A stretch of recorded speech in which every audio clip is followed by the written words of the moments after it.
आरोपियों पर कार्रवाई होनी थी वहां देश की बेटियों को जबरदस्ती सड़कों पर तिरंगा समेत घसीटा गया।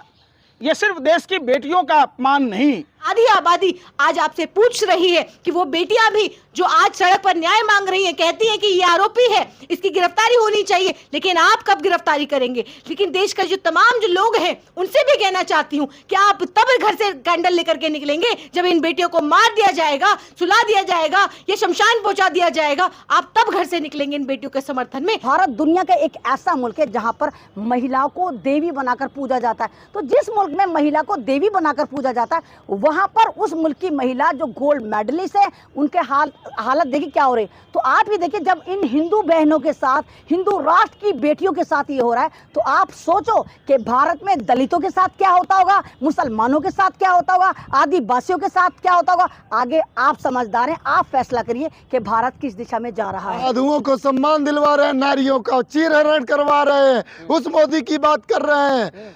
ऐसी लोकतंत्र चाहिए, लोकतंत्र का हत्या किया जा रहा है।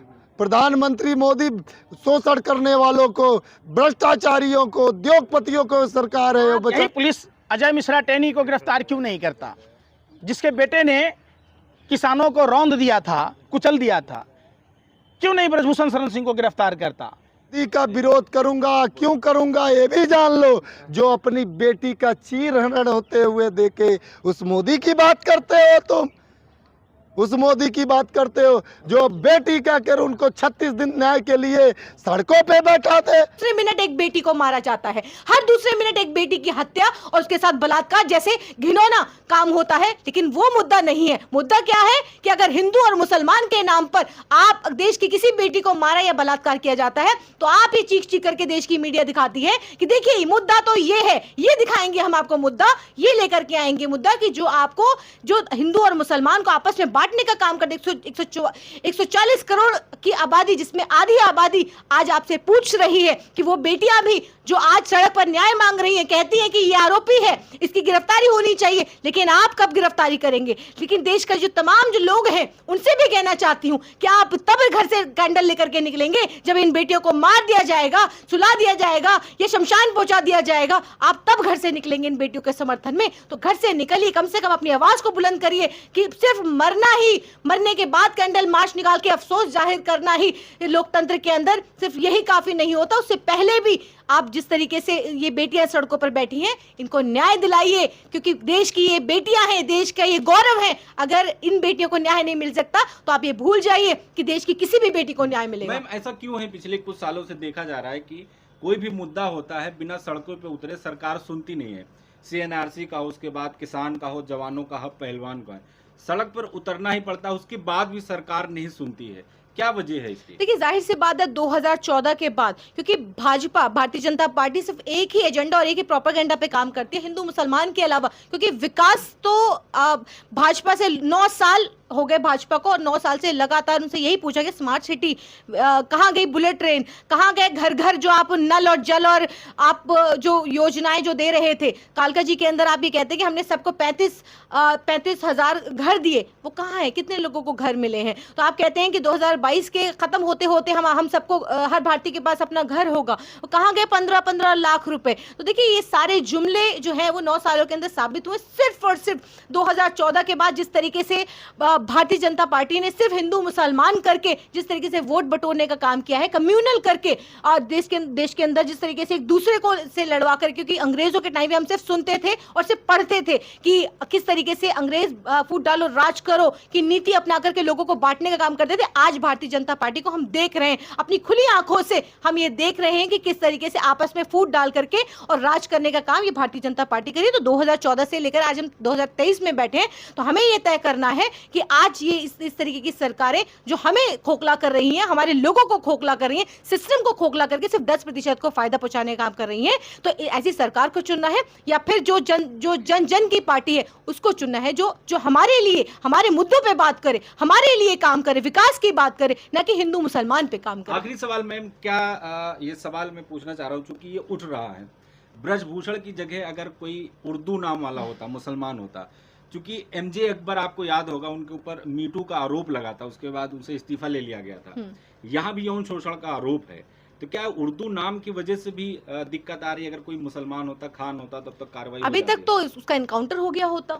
अभी तक तो अगर कोई मुसलमान होता, किसी विशेष समुदाय से होता, तो फिर आप देखिए, या फिर कोई कांग्रेसी होता, आप समुदाय भी छोड़ दीजिए, या कोई कांग्रेसी होता। जैसे हमने देखा है कि राहुल गांधी जी, जब उनके ऊपर ये सारा ओबीसी कहा जाता है कि सारे ओबीसी का अपमान हो गया, मानहानि के केस में मैक्सिमम सजा दे करके और सदस्यता रद्द कर दी जाती है। लेकिन इस केस में कुछ नहीं होता। वो आदमी वहीं पर मौजूद है, संसद के अंदर बैठता है और तालियां बजाता है, खुश होता है और ये मुंह चिढ़ाता है। तो देखिए, जाहिर सी बात है, देश को जिस तरीके से कम्युनल और सांप्रदायिक जो रूप देने का काम किया है, तो देखिए अगर कोई मुसलमान होता तो बिल्कुल उसको आतंकवादी, उसके कनेक्शन पाकिस्तान, तालिबान और जाने कहां से निकल आते। लेकिन देखिए, हम सिर्फ इस पे इतना ही मैं कहूंगी कि ये बड़े बड़े तानाशाह धराशायी हुए हैं और अल्लाह ताला ने भी देखिए फिरौन को जिस तरीके से लानत का तौक पहना करके इस दुनिया में भेजा, ताकि लोग इससे इबरत हासिल करें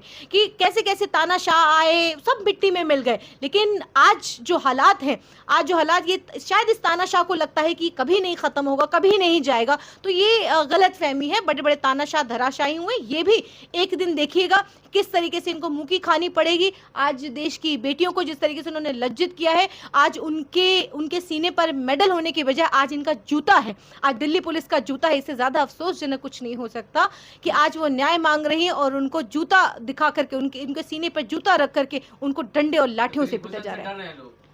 देखिए, कौन डरता है, किससे डरते हैं? देखिए, हम तो कुरान को मानने वाले लोग हैं और हम अल्लाह पे यकीन रखने वाले लोग हैं। तो देखिए, हम तो किसी से नहीं डरते हैं अल्लाह के सिवा। बाकी देखिए, मैं फिर से कहूंगी कि कार्रवाई क्यों नहीं हो रही है? ब्रजभूषण को देखिए, भाजपा की सरकार है, भाजपा की सरकार है। ब्रजभूषण को बचा कौन रहा है? पूरी दुनिया में आवाज उठ रही है, समर्थन मिल रहा है पहलवानों को, लेकिन यहाँ पर भाजपा नेता, चाहे मोदी जी हो या अमित शाह हो या फिर उत्तर प्रदेश के मुख्यमंत्री हो, कोई कुछ बोल भी नहीं रहा है। आखिर बचा कौन रहा है और क्या वजह हो सकती है? देखिए, कोई नहीं बोलेगा, जाहिर सी बात है, क्योंकि सड़कों पर लड़ने का काम सिर्फ कांग्रेस करती रही है। आपके हर मुद्दे को उठाने का काम कांग्रेस ने किया है। हम जैसे छोटे छोटे सिपाही जो हैं वो कांग्रेस के, वो हर मुद्दे को उठाने का काम करते हैं, आम जन की लड़ाई को लड़ने का सड़कों पर काम करते हैं। लेकिन भारतीय जनता पार्टी, जिसकी तमाम जो महिला मंत्री जो जब सदन के अंदर ये कहती हैं कि इसका अपमान हो गया और उसका अपमान हो गया, देखिए नए सदन का उद्घाटन के अंदर देश के राष्ट्रपति को नहीं बुलाया जाता तो अपमान नजर नहीं आता। लेकिन आप ये पूछते हैं कि आखिर इसको कौन बचा रहा है, तो देश के अंदर किसकी पार्टी है? जवाब अपने आप ही मिल जाएगा कि देश के अंदर जिसकी पार्टी है, जिसके वो सांसद है, जिस पार्टी से वो सांसद है, तो जाहिर सी बात है वो सारे तमाम मंत्री, क्यों नहीं, जो मंत्री, जितनी महिला मंत्री हैं, क्यों नहीं बोलती, क्यों भागती नजर आती हैं सवालों से? कहती हैं, वो कहते हैं कि जब एफआईआर नहीं होती है तब आते, तब कहते हैं जांच होनी चाहिए, क्यों नहीं आए? महीने भर तक बैठी रही वो जो रेसलर है, क्यों नहीं आए? वो एक बार आते, उनसे संवाद करते, पूछते कि क्या वो देश की बेटियां नहीं है, कहीं वो खालिस्तानी है, वो आतंकवादी? क्योंकि आतंकवादी अभी उन्हें बताया जा रहा है, जिस तरीके से उनको पीटा गया, एक आपने इस देश के अंदर दो दल कर दिए हैं कि एक वो लोग हैं जो एक राइट विंग, एक लेफ्ट विंग है, कि एक वो लोग हैं जो सेक्युलर माइंडसेट के लोग हैं, जो कांग्रेस या गांधीवादी विचारधारा से हैं। दूसरी तरफ आप एक ये कहते हैं कि जो गोडसेवादी जो विचारधारा, सावरकर को जो मानने वाले लोग हैं, आप एक वो विचारधारा है जो इस देश के अंदर, जो देश का भारतीय जनता पार्टी और तमाम जो गोदी मीडिया है, उनके जो तमाम प्रवक्ता कहूंगी, क्योंकि वो पत्रकारिता के तो लायक नहीं है, उनके जो भाजपा के प्रवक्ता बैठे हैं वहां पर, वो सारे जो लोग हैं वो सावरकर को मानने वाले लोग हैं और सावरकर की विचारधारा को थोपना चाहते हैं इस देश के ऊपर। लेकिन गलतफहमी ये है कि गांधीवादी तरीके से ये देश की जो आवाम है वो चलना चाहती है और देश के अंदर कानून व्यवस्था, ये लोकतंत्र जब तक बाकी रहेगा तब तक देखिए इस तरीके की लड़ाइयाँ लोग लड़ते रहेंगे अपने हक अधिकारों के लिए। लेकिन भारतीय जनता पार्टी सबको चुप करा करके देश के अंदर जिस तरीके का शासन स्थापित करना चाहती है वो इम्पॉसिबल है।